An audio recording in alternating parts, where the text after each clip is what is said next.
আসসালামু আলাইকুম, welcome to graphic. আগের ক্লাসে আমরা ডিজাইন সেকশনটা দেখেছিলাম। তো আজকে আমরা যেটা দেখবো সেটা হচ্ছে আর্টবোর্ড সেকশনে আমরা কি কি অপশন পাবো। তো এটা হচ্ছে আর্টবোর্ড অপশন। আর্টবোর্ড নেওয়ার পর আর্টবোর্ডটা হোয়াইট থাকবে।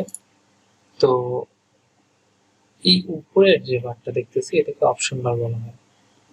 আমরা যখন কোনো অবজেক্টে ক্লিক করি ওই অবজেক্ট রিলেটেড যে অপশনগুলো সেগুলো এই অপশন বারে শো করে।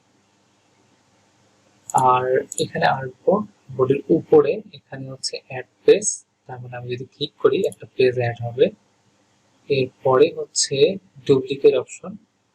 ডুপ্লিকেট অপশনটা কিভাবে কাজ করে সেটার জন্য একটি এলিমেন্টস নিতে হবে। এখন ডুপ্লিকেটে যদি ক্লিক করি সেম টু সেম, মানে উপরে যেটা ছিল এলিমেন্ট সহ ডুপ্লিকেট। আর যদি অ্যাড পেজে করি এটা একটা ব্ল্যাঙ্ক পেজ অ্যাড হবে। এটাই অপশন। আর নিচে একটা অ্যাড অপশন আছে, নোটস অপশন আছে। এরপরে আমরা পেজ নিতে পারি। তো 2 নম্বর পেজের 2 নম্বরে আমরা আছি, এখন আমরা 2 নম্বর পেজের 1 নম্বরে আছি। এইটা দিয়ে আমরা আমাদের পেজটা জুম ইন জুম আউট করতে পারি। এটা জুম ইন জুম আউটের পার্সেন্টেজ। এটা হচ্ছে গ্রিড ভিউ। এখন লিস্ট ভিউ আছে উপর থেকে নিচে। আমি যদি গ্রিড ভিউ ক্লিক করি তাহলে গ্রিড ভিউ চলে আসবে।